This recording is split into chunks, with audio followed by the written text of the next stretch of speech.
Step number one in growing fast on YouTube in 2025 is making sure that you're actually setting up your channel correctly, because if you set up a channel that has a boring banner, it has a boring profile picture, or you set up your link incorrectly, guess what's gonna happen? People aren't gonna remember your page, and then boom, you kind of just made videos for nothing.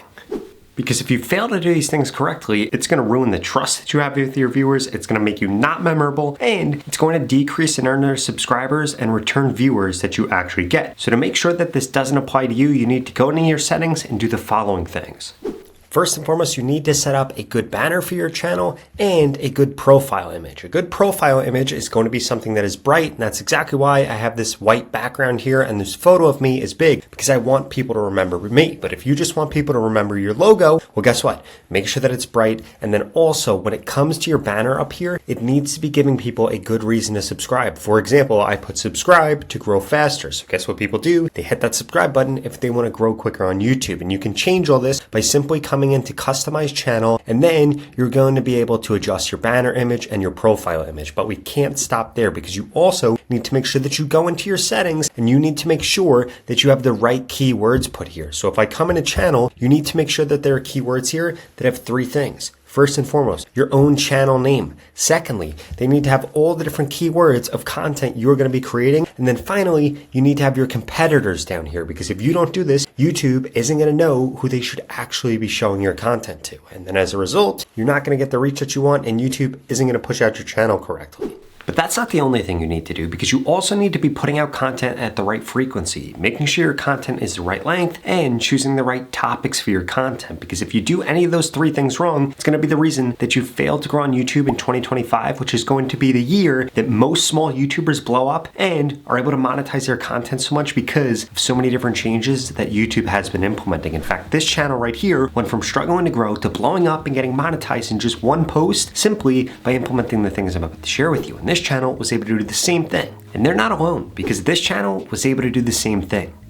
Step number two is that you need to make sure that you only post content that fits a very narrow niche, especially in the beginning on YouTube. Because if you post about too many topics, what ends up happening is YouTube pushes out one of your videos, and then the next time you upload, they don't push out your content. Why? Because it wasn't interesting to the same viewers that watch your last video. And you need to think about YouTube as a momentum game. So you want to be uploading content that viewers are going to be interested in several of your videos, because this is going to increase the odds that people watch multiple videos, and it's going to increase the odds that YouTube actually pushes out your content, because you're making it really easy for them. I made this huge mistake when I first started on YouTube. I posted about how to grow an Amazon business, how to grow on Instagram, how to grow on TikTok, how to grow on YouTube, and so much more. And guess what? Only one of those worked, and I didn't start to grow until I started to double down on that single thing, which was how to grow on TikTok back in that time. Because here's how the YouTube algorithm actually works. People log on to YouTube, and then YouTube pulls down videos that hit three criteria. One, videos from channels that they last interacted with. Two, videos from channels similar to the ones that they last interacted with, and content on similar topics and similar lengths to what they previously interacted with. So if you want to know exactly what type of content you should be creating to reach your ideal audience, you need to simply find out exactly what your ideal viewer is watching right now, so you can create content similar to that, and then force the YouTube algorithm to show your small channel instead of much bigger channels. But before I show you how to do that, I also need to make sure that you're setting up your channel from the get-go to be easily monetizable. Because when you go to monetize your channel, you're going to be selling merch, you're going to be selling a product, or you might be selling something that you actually created and you're selling on your own online store. But you need to make sure that that store is going to be an extension of trust. And the way that you're going to do this is by building a brand, which means that every element of everything that you do on YouTube needs to be on brand for you. And if there's one thing that we can all agree on, it's that no matter what you sell as a creator, the domain name that you use matters a lot. And that's why I want to thank today's video sponsor, .store domains. .store domain in your website URL shows the world the website is a store without really having to tell. Whether it's Dude Perfect, Colin and Samir, or Zach King, they all use a .store domain for their store. And that's the exact reason that Mr. Beast went from using a regular domain to MrBeast.store. And I Show Speed moved from a really long .com domain to speed.store. And as creators, our name is our brand. And if you add a .store to it, now you've got the perfect place to be able to sell merch, an online product, or quite frankly, anything that you're going to sell your audience. So don't settle for a long URL. Instead, you should be getting something that is your brand, .store, and it is going to clearly communicate to your audience that they should be clicking on that. And if you haven't already, please make sure you go to the pinned comment below and secure your .store domain for just 99 cents with code ROBERT. Because the last thing that you want to happen is for somebody else to grab it, and then you're left with an unoptimized brand when you actually go to sell things to your audience. What you need to do is you need to make sure that you have a list of your competitors. Now, once you have this list of competitors, what you can do is actually go through their videos and see how frequently they're actually uploading. So if we look at Nate, he uploads 1 time a week. So I'm going to want to make note of that, 1 time per week. And then if we come over to Marcus, we're going to look at his channel, and we are probably going to see something similar. So he uploads every 2 weeks. So I'm going to put here every 2 weeks. And then we're going to come over to vidIQ, we're going to type them in, and we're going to see how frequently they upload, which is around 3 times a week. So I'm going to put this right here, 3 times per week. And then what you're going to want to do is go through and do that for the rest of your competitors. And then from there, you'll be able to see which ones of them are actually growing the quickest. And then that is who you're going to want to mimic. Now, I've actually gone through and done this several times for my competitors, and I know that vidIQ and Think Media grow the most. And guess when they post? Both of them post at least 3 times a week. So what does that mean for me? That if I want to be the biggest person in my niche, I should be posting 3 times a week or more also, so that I can actually compete with them. When it comes to how long my content should be, that is going to vary based on the actual topic that you're going after. So let's say that I was going to make a video about the YouTube algorithm. Now, of course, you would want to do this for your specific niche or for something that you want to create a video for, but I'm going to want to do a search for that and see how long these other videos on here are. For example,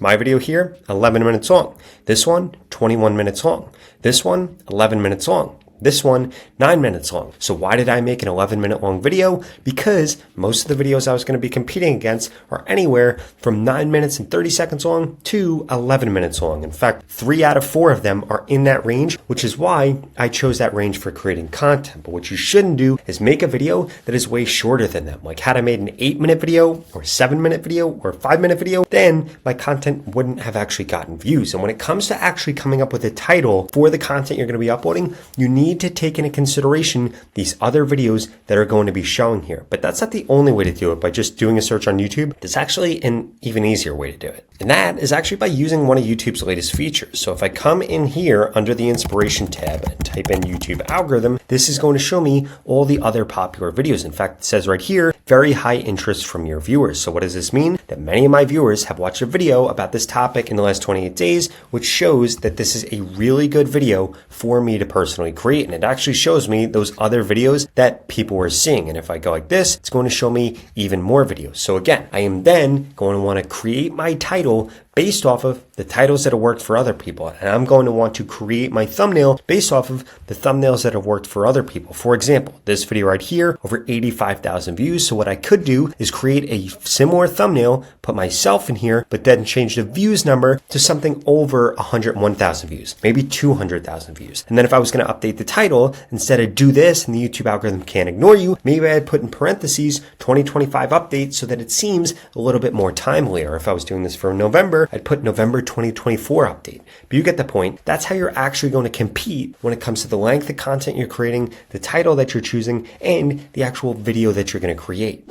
Because if you don't do that, what's going to end up happening is you're going to waste your time creating content that people aren't interested in. If we go back to how the YouTube algorithm actually works, the YouTube algorithm is only going to show content on certain topics that are certain lengths. So if you're ignoring what YouTube is already showing your ideal viewer, then you're basically ignoring what they want to view. And then as a result, you're not going to get the views that you want. Now, the final thing that we need to talk about and really emphasize is how much YouTube is a game of momentum. In fact, for every view that you get on YouTube, you're going to be eligible to get 7 impressions in the future. So the more views that you get, the more impressions you're going to be eligible for. But please do not waste those valuable impressions on a video that nobody is going to click on, which is exactly why you need to make sure that whatever you're creating content on is something your ideal viewer actually wants to watch. Because every single YouTube channel's success looks like this. It starts off slow in the beginning and then boom, one video changes everything for them, so long as they stay with that momentum. And the way that they do that is by focusing on content that 1, their audience is searching for, and 2, content that has already gone viral within their niche, because clearly there was something about that title, that topic, and that length that made that video go viral. And please, don't make the mistake of only trying to create content that's going to go viral. Also want to make content that is going to rank for search so that you get views 24/7. If you want to rank for search on YouTube, you need to be doing 4 things correctly. First and foremost, the keyword that you're trying to rank for needs to be in the title of your video. Secondly, it needs to be in the description of your video. Third, it needs to be in the tags of your video. And fourth, it needs to be in the transcript of your video. On top of that, you need to genuinely have the most valuable video for that search. And the way that you're going to do this is you're going to look up the search term you want to rank for, watch the top 3 videos there, and then create a video that includes everything that those top 3 videos have, but deliver it in a better way. Now at this point, there's only 2 reasons that you're not growing as quick as you want to on YouTube. Either 1, you haven't implemented everything that I shared with you, or 2, you're stuck somewhere. And if that's the case, I personally want to help you, which is exactly why I strongly suggest you check out this video right here that shares with you the 3 different ways I can help you grow quicker on YouTube so you can finally get monetized.